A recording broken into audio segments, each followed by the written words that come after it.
Welcome to Pirkei Avot. We're going to be looking at the fourth mishna in Pirkei Avot, Perek Aleph, in the first chapter, the fourth mishna. We've discussed various very interesting statements that were made by the earliest of our Talmudic sages, and we're now going on to the next generation. Yosei ben Yoezer, Ish Tzureida. Yosei ben Yoezer, who came from Tzureida, he was a very great man.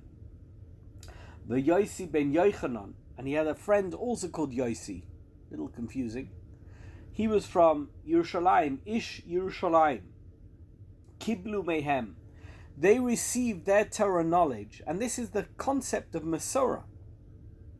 They received their Torah knowledge from Shimon HaTzadik and from Antignos Ish Zochei. This was the next generation of Torah scholarship, of leadership in terms of Torah knowledge, of what it means to be a Jew. And Pirkei Avot records the statements, the pithy observations about life that were said over in the name of these great rabbis. We're going to start with Yosei ben Yoezer Ish Tzureida Omer. What did Yosei ben Yoezer have to say to add to that which he had learnt from his mentors, from his teachers, Shimon HaTzadik and Antignos Ish Zochei? He said as follows: Yiveischa Beit Vaad LaChachomim. Your home should be a Beit Vaad LaChachomim. Do you know what a Beit Vaad LaChachomim is? It's not clear in the Mishnah, and there's no good translation of it. It means essentially that your home should be a place that is extremely comfortable for scholars.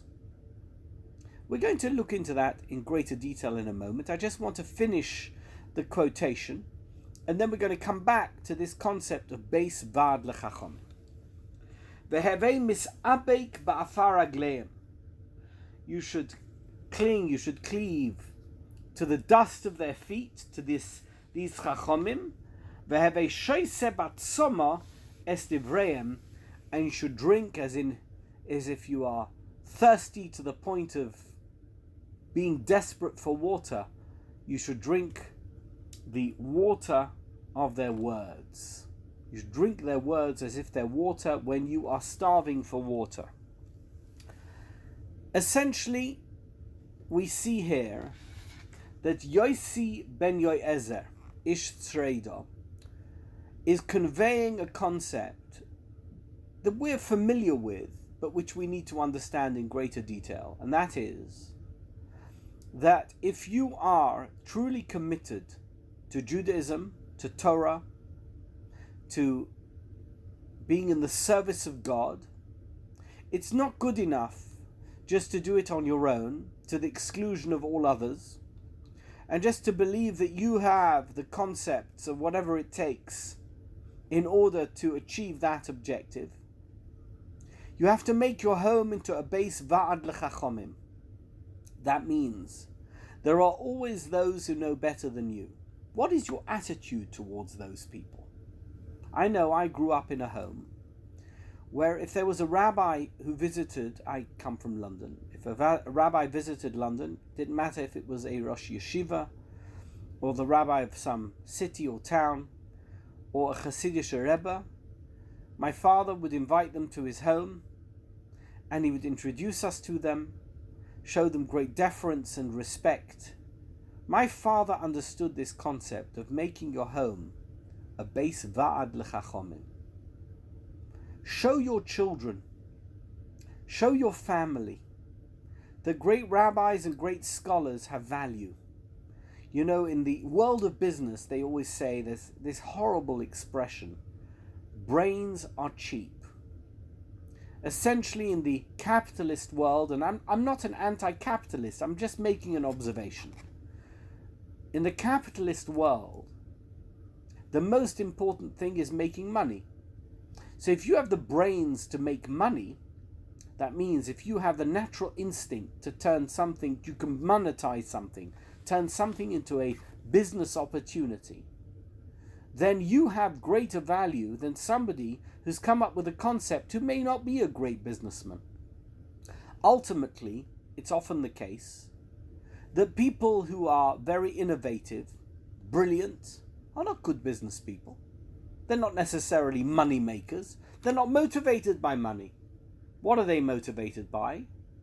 Intellectual pursuits, academic pursuits. That is what motivates them. They want to reach whatever their version of the truth is in the subject matter that they are researching or involved in. Academics, very often, are otherworldly. I love that expression. It's a beautiful English expression. Otherworldly means they're not necessarily involved in the day-to-day matters of this world. They may not necessarily understand all the aspects of how other people behave. Theory is their game. They understand every aspect of intellectual exercise, but they don't necessarily get how human beings behave. They can research a matter, they can delve very deeply into any subject, but they don't necessarily provide the tools that will enable ordinary people to function in their day-to-day lives. But they are of great value. Einstein, in terms of running a home or maintaining and sustaining a relationship, was useless. But he gave us the theory of relativity. He offered us great insights into physics. And without him, physics and science wouldn't be the same. We wouldn't know what we do today about many aspects of the way actually that we run our lives. He was brilliant, but it doesn't necessarily mean that he knew how to make money or to function in normal, ordinary society. Yosei ben Yoseob is telling us something very, very important. Make your home into a Beit Vaad LaChachomim. Not everything is function. Not everything is practical. Knowledge in and of itself has great value. It trains your mind. You can become a great person even if you're not a great intellect. You know how? By making your home a Beit Vaad LaChachomim. By ensuring that all those who are great in the pursuit of Torah, in the knowledge of Torah, in the practice, the day-to-day practice of Torah, and it may be esoteric, it may be otherworldly, but those are the people that you want to keep close at hand. Not because you are patronizing them or because you are using and abusing them and you're somehow manipulating them for your own ends, as we've already said in previous shiurim, but because you understand that there is a ziv hashechinah, there is something holy, there's something sacred in chachomim, in those who have access to godly knowledge. Make your home a Beit Vaad LaChachomim. Ensure that your home is always going to be a home that is conducive to Torah knowledge, that is conducive to the knowledge and the acquisition of knowledge with regard to God's existence and God's demands of us as human beings, as Jews. That is the very first thing and perhaps the most important thing that is taught to us by Yosei ben Yoseob. And you know what? It's not necessarily true that you can always invite great Talmidei Chachomim and rabbis and spiritual people to your home. So how can you make your home a Beit Vaad LaChachomim? I'm going to tell you. Make sure that you always furnish yourself with books and pamphlets and periodicals that increase your level of knowledge. Your access to Talmidei Chachomim may not necessarily come through personal contact with them. Not everybody has access to a great rabbi or a yeshiva. I was very lucky growing up that my father was a rabbi, my grandfather was a rabbi, came from a distinguished rabbinic family. I was able to have access to these great Rosh Hashivas and Rebbes, sometimes because I was related to them, sometimes just because of my father's communal position, that they would come to my home and I could shake their hand and listen to what they had to say. But not everybody has that opportunity. So what should you do then? Buy a book. And don't buy a book which is above your level of reading. Buy a book that's at your level of reading. Make sure that you can access the knowledge, the information, the atmosphere of a rabbinic scholar to enhance your life and to enable you to live in a Beit Vaad LaChachomim. You should always be surrounded by knowledge and by those who are greater than you. Don't ever imagine that which you know is somehow superior to those who know more than you. That is one of the great Achilles' heels of human nature. To think, I know that fellow's clever, but I'm still better than him. No. When it comes to knowledge, when it comes to chokhmah, when it comes to Torah, when it comes to any of the things that are going to enhance our lives, make sure that you are misabek ba'afar raglehem, that you are kissing the dust of their feet, that you recognize your inferiority. Very hard for human nature. You recognize your inferiority when it comes to greater knowledge, when it comes to things which are greater than you, people who are greater than you. This is a great rabbi. Be machnia to him. You are less than him. You know less than him. Be willing to acknowledge that that person can teach you great things and make you into a better person. Be misabek ba'afar raglehem. And finally, you have this concept of v'veheve shoyse batzoma es divrehem. You should drink as if in great thirst their words. And what is the relevance of great thirst? After all, we drink because we need to drink. Why do we need to be very thirsty to drink? So I don't know if any of you have been very thirsty. Perhaps you have, perhaps you haven't. But if you've ever been very, very thirsty, and then you take a sip from a glass of water, and then you take another sip, you can almost feel yourself coming to life. You can feel that water is having a profound impact, a profound effect on you, on your physiology. I was so thirsty. I didn't know what to do. I was collapsing. I had a headache. Everything was just crazy. And now I drank some water, and somehow, now I feel fine. Everything's fine. I feel much better.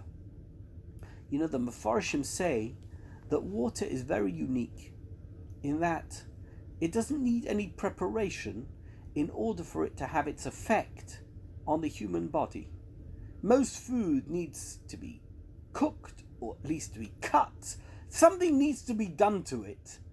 It needs to be processed in some way in order for you to be able to eat it and get what you need out of it. Water, you can have an incredible thirst, and all you need is one glass or bottle of fresh water, and you drink it. There's no preparation. It is what it is. And you infuse it into your body, and somehow that water can reinvigorate you and completely bring you out of whatever it was that you were feeling when you were so thirsty. That is the power of Chachomim. That is the power of those who have greater knowledge in Torah than you and I. They are able, in the midst of our great thirst for Torah knowledge, for spiritual injection, to create in us a totally different paradigm. I drank the water in great thirst, and now I am a different person. It's as simple as that. It's black and it's white. It's yin and it's yang. I am able, through this water, the water of Torah, and by the way, Torah is compared, is analogized, is the concept of Torah is used of water is used as a metaphor for Torah constantly throughout Chazal. Water, as it invigorates a human being who needs it, so too Torah can invigorate a human soul, because we all need that infusion of Torah. But you need to realize that you have a great thirst for Torah. It's not something you're just doing because you're doing it. It's not entertainment. It's not something that you're doing because it's a hobby. It's not something you're doing because you fancy doing it right now and then straight afterwards you're going to do something else. You have to recognize that without the Torah that this great person is going to give you, you're not going to have what you need. That water is not going to be coursing through your body and reinvigorating you.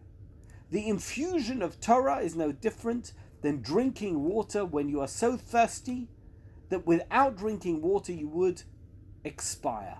That is the idea of Torah, and that's the idea of the use of the word tsoma in this Mishnah. I just want to add one thing which is very important from the Yavets, from Rabbi Yaakov Emden. Rabbi Yaakov Emden says something extremely important and very insightful. Why do we need to be told by Yosei ben Yoezer, make your house, your home, into a Beit Vaad LaChachomim?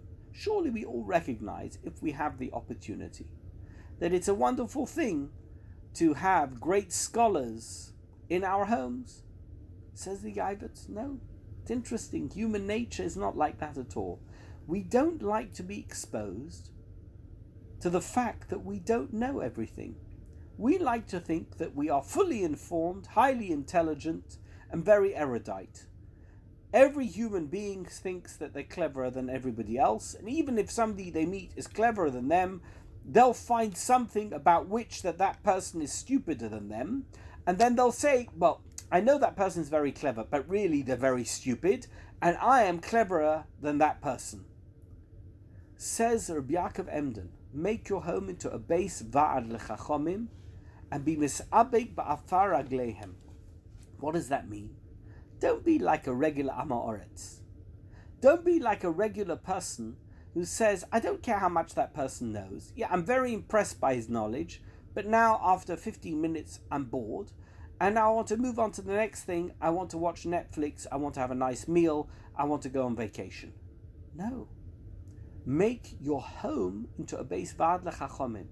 There should be a constant input of intellectual and spiritual knowledge from Talmidei Chachomim, from scholars of Torah, who are going to change your life, even though there is a side of your human nature which wants to reject that knowledge as being irrelevant to your life. No. Make your home into a Beit Vaad LaChachomim. Don't allow yourself to fall into the regular pattern of people that are very enamored by somebody's intelligence when they first come across them. And slowly but surely they get bored of them, and those people become irrelevant, and then they're on to the next thing. Because then you really don't recognize the true value of Chokhmah, the true value of Torah. Because if you make your house into Beit Vaad LaChachomim, your home is permanent. The idea of base is permanent. If you understand that it's not something that's external that I can dip into and out of whenever I want, but that your home has to be a Beit Vaad LaChachomim, where Chachomim are always able and ready to meet, and that you are part of that chabura, you are part of that gathering, you are part of that process of learning, then you are on the correct path. Yosei ben Yoezer is telling us the concept of Masorah is not just that there are great people in the previous generation who hand over to great people in this generation who will hand over to great people in the next generation. The concept of Beit Vaad LaChachomim is that the greatness of any scholar in any generation should permeate throughout the community, so that everybody's home is home to the greatness of the great people of our generation. We should embrace them and welcome them into our home and ensure that our home is a reflection of what they teach and what they represent. That is the idea of Beit Vaad LaChachomim and being misabek ba'avak raglehem, that we kiss the dust of their feet. I want to thank you for listening. This was the fourth mishna of the first perek of Pirkei Avot, and we will continue next week with the fifth mishna, where we will hear from Yosei ben Yoezer's partner, and that's Yosei ben Yochanan, Ish Yerushalayim. Thank you so much.